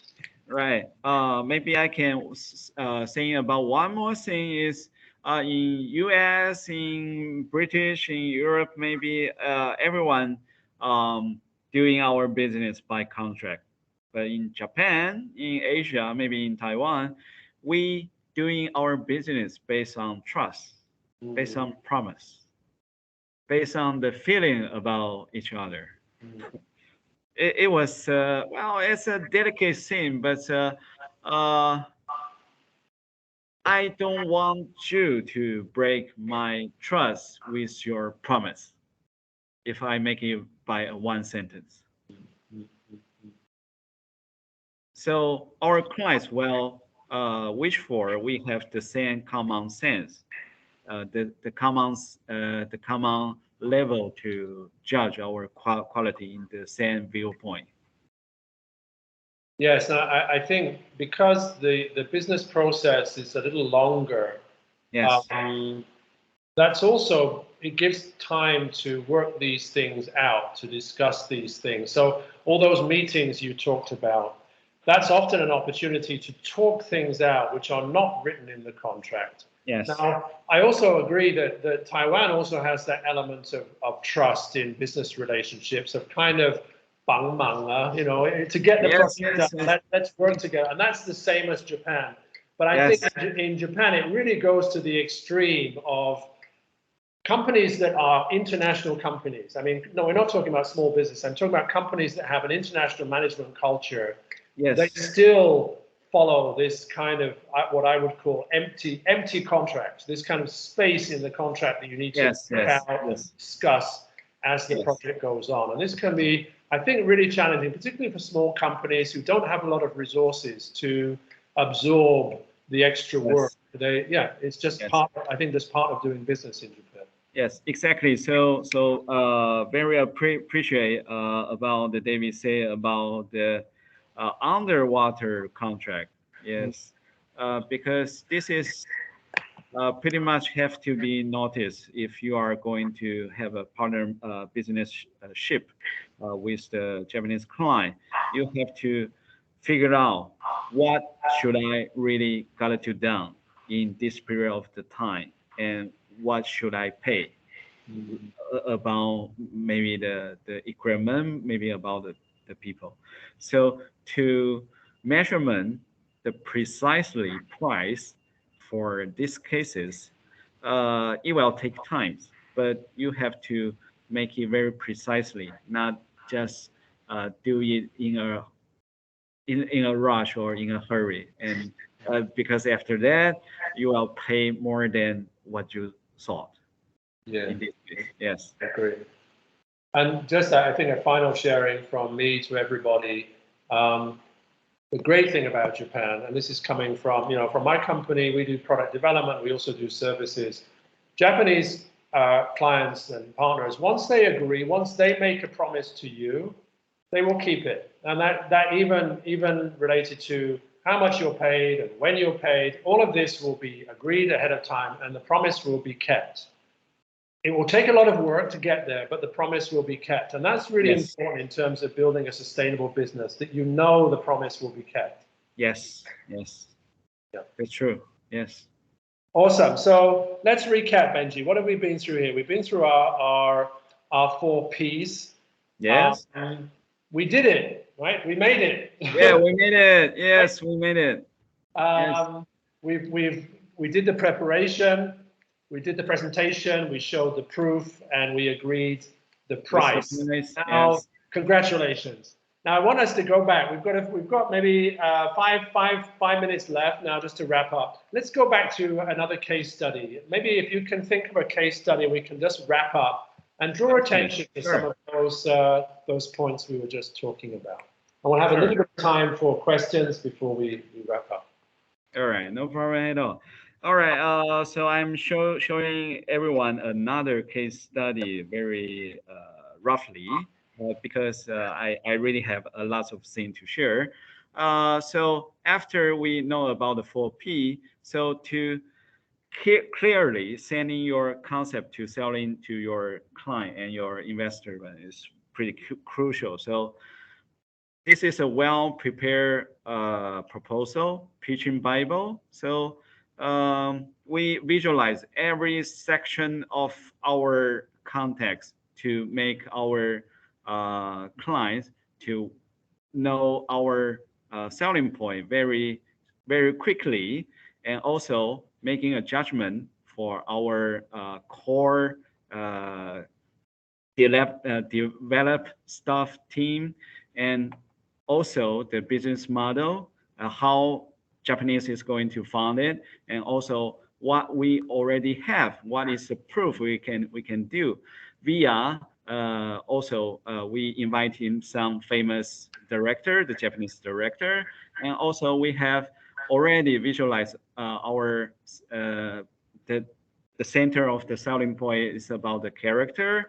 I drew it myself because I was a handy draw animator, so I just draw the character part, and also I invited a mechanic designer for this proposal as well, to presenting the potential product section about we can provide a toy production about this animation series to hold it as a business model to reclaim or to claim the the income for this whole project.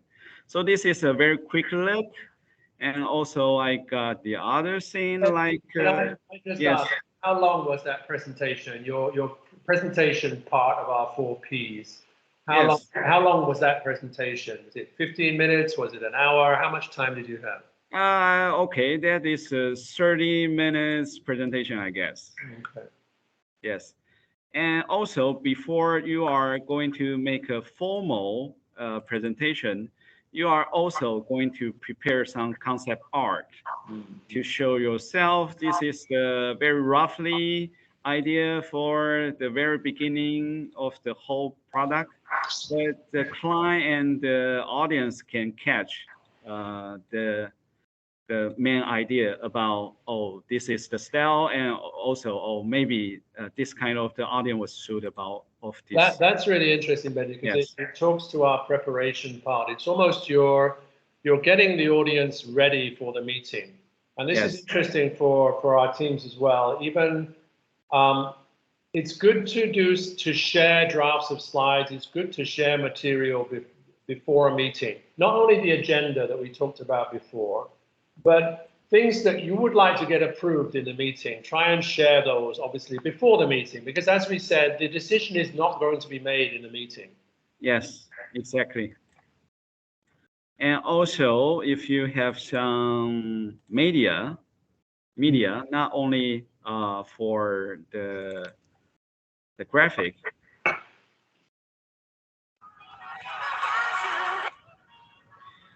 Okay, this is yes, very sample of the prototype of a gaming pigeon.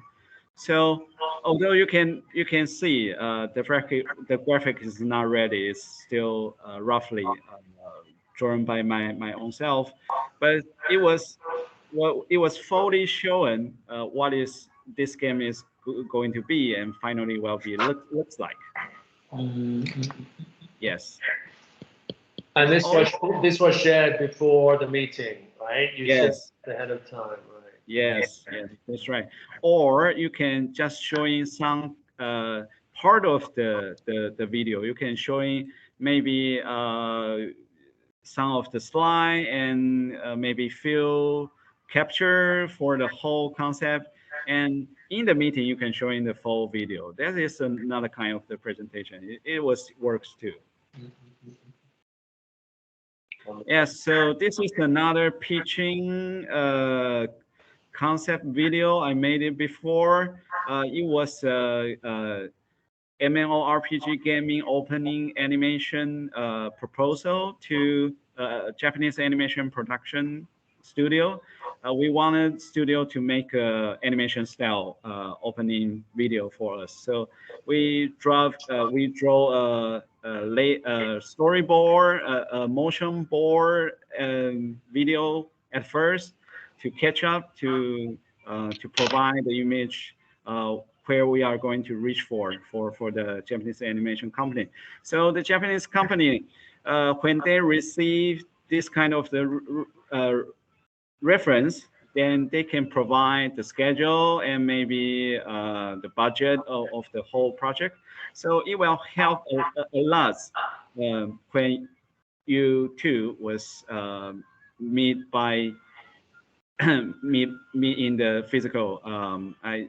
So to prepare to make your graphic and make your video as a communication tool is pretty much crucial for this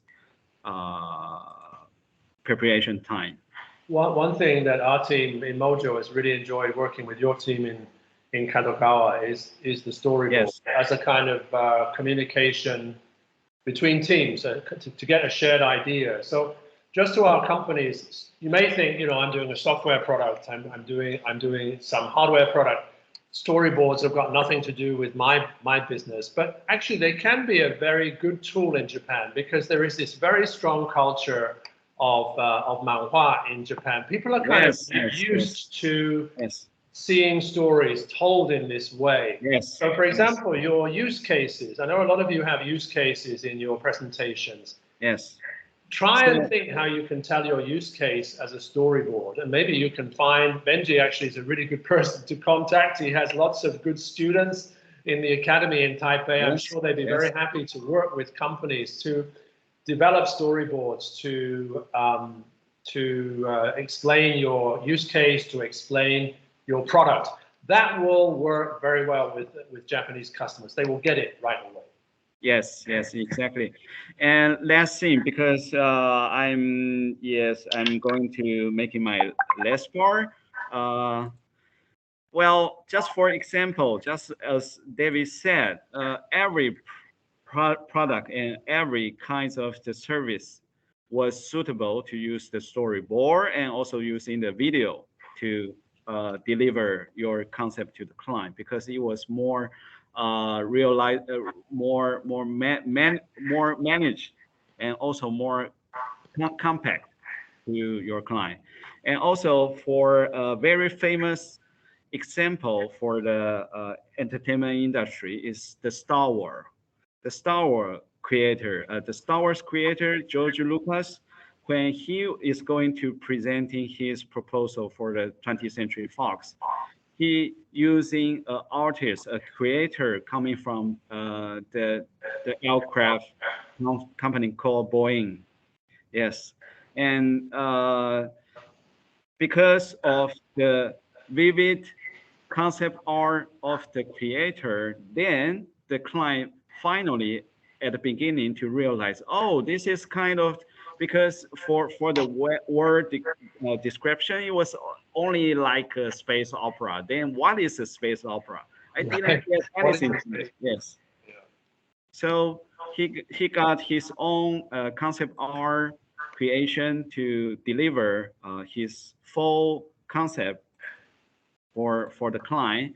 And after that, the client agreed to invest.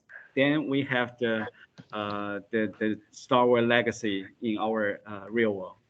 It's awesome because it's a really quick way to get your message across. And sometimes, yeah, you may be in a meeting, or even you send before the meeting, your client, your investor may not have much time to review. So storyboards are a really good way to get across complex ideas. So I really recommend to our companies to think about different ways to tell their story, different ways to show their use cases, particularly in Japan, where there is, let's say, sophistication about how to read and understand the storyboard.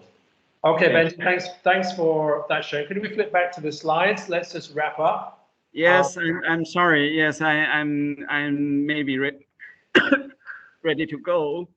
So please. Perfect. We're right on time. So just to summarize our, well, Benji, you have one more thing. What's the one more thing? I have one more thing. One more thing. Oh, not this one. Okay. Be patient always, guys. Yes. Don't be hesitate and don't be rushed, please. Thank you. Thank you so much. So Benji, could you just flip back to slide 3? Let's just recap our 4 Ps and then we can. Yes. So wonderful sharing from Benji. Thank you so much. I hope for everybody to hear Benji's stories and my reflections has been very useful. You will have your own journey to make in Japan, but if you focus on these 4 Ps, this can be a really good checklist for you to make sure that you do the right things and that your business will be successful in Japan. Benji is going to leave us now, and I'm going to invite Tom to come onto the stage, our virtual stage. Tom is our program leader for Emerge Japan, but as Tom is coming up onto the virtual stage, I want to say thank you so much to Benji. Thanks so Benji. And I will see you soon in Taipei. Okay, thank you very much. And this is all my presentation for today. I hope you have a wonderful day and have a wonderful pitching. Thank you. Thank you, Benji. Thank you. Thank you. 拜拜。Hi, Bye. Tom. Bye now. Hi, Tom. Welcome. Hi，我是 Tom 哦。那个你们欢迎大家在线上都一直从头到尾去回过头来看。那我们在过去的2个礼拜，我们经历了这连续6场的这个 seminar。那今天的 seminar 它真的是一个相对的有特色的，可能跟我们平常听的这个pitch training 不太一样，但是它里面有许多的细节，其实对于对日本的客户去分享，我觉得有一些很深刻的一些内涵在里头。那今天的交流会呢，从第1场到第5场的内容，其实已经目前在 JTIC YouTube 的 channel 就已经 available 了。那个 Benji 跟 David 他们2位今天分享的这一场，那在这个会后不久，可能是今天最晚下礼拜1，那就会在这个也是在 TJIC YouTube 的 channel 上面大家能看得到。那大家如果不知道这个 YouTube channel 在哪里，鼓励大家立刻拿起手机，把荧幕右下角的这个图案把它扫描一下，然后就可以连接到这个 TJIC 他们的这个官网上面。那这里面这个 YouTube 的这个连接里面，大家就会看到，除了昨天有另外1场演讲之外，其他的就是我们 Emerge Japan 这个第1场到第5场的都已经在上面哦。这是跟大家分享的这个第1个部分。那我们6场的 seminar 算是都全部的完成了。接下来最重要的事情就是要鼓励大家一定要掌握机会，那要报名上这个 iEvent 去报名我们的 local pitch。那我们的 local pitch 这个 iEvent 的这个地方呢，我把自己的荧幕打开一下，因为我觉得不然这样子好像大家都感觉不到。OK， 嗨，大家好。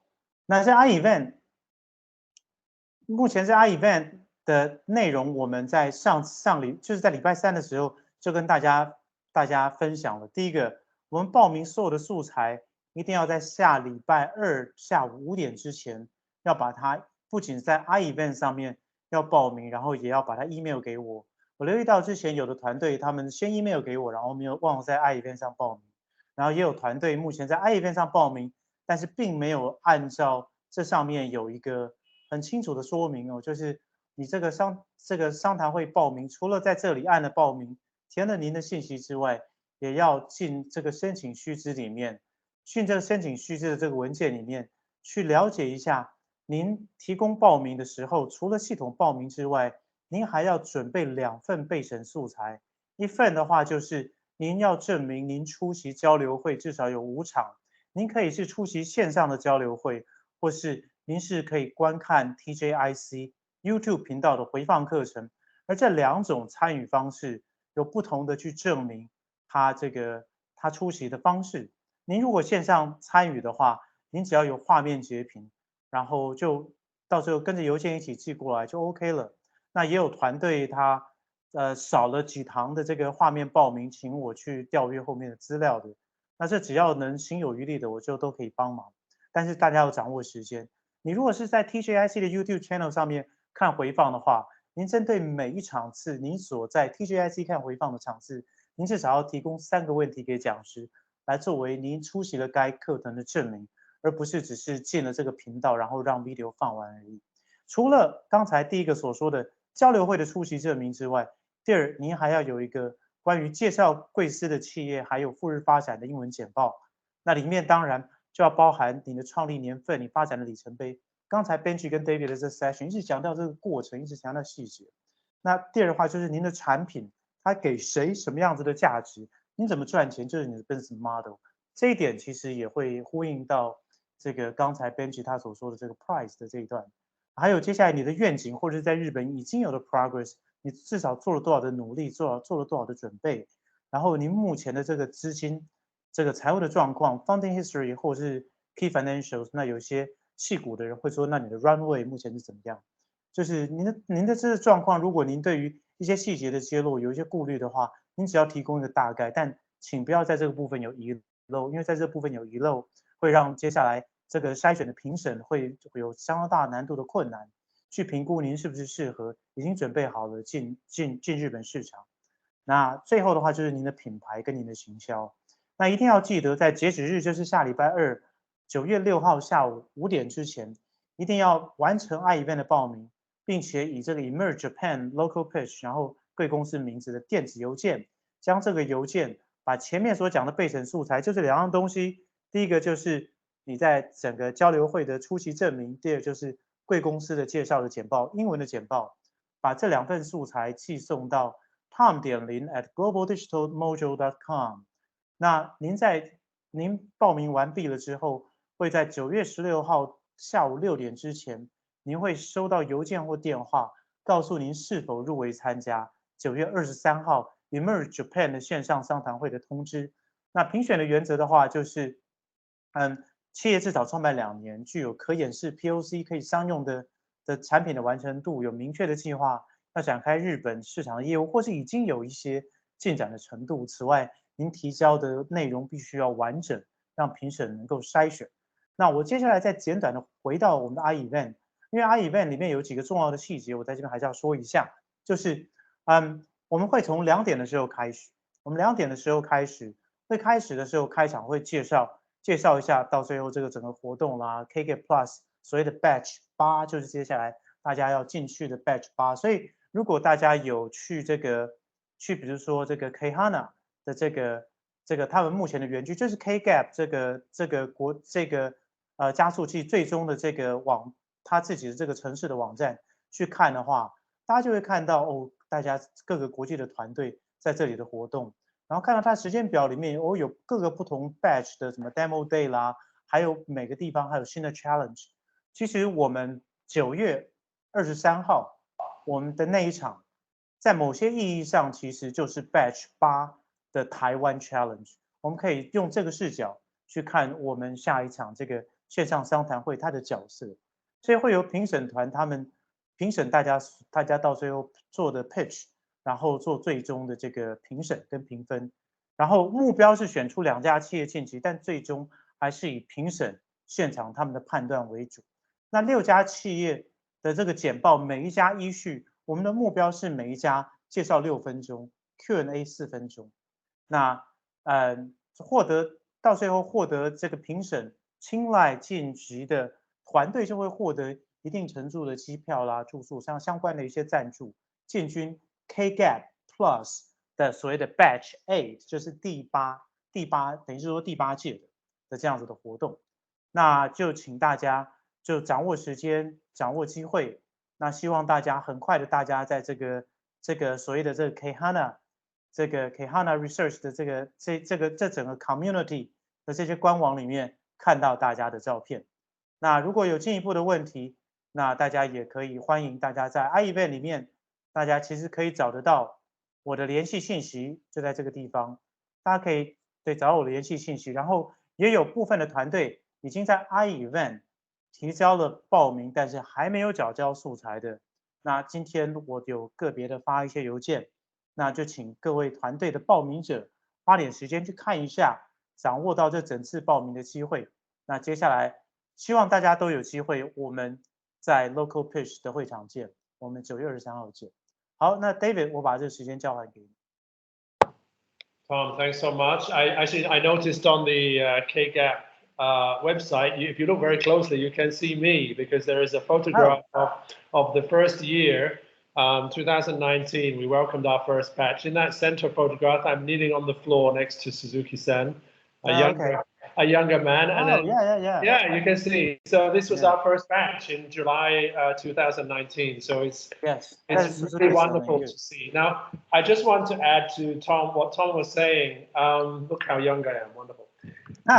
This will be our first group of Taiwanese companies entering the KGap Plus program. So it's something we've been really working hard on the past years, is to request to KGap Plus program to welcome Taiwanese companies. And in Startup Terrace, we found a really good partner to provide a platform for the companies to come over to Japan. So we really, really hope that the seminars that we've shared have shared and created interest for everybody.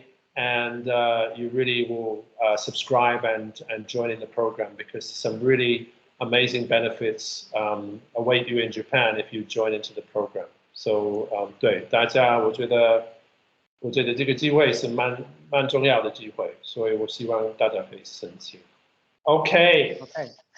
I noticed some of our guests are leaving already, so we've reached our time. I think we're going to leave it there for seminar 6. Welcome to everybody to YouTube, the TJIC YouTube. The link is in the chat. It's also shared in the QR code by Tom here. You can see it here.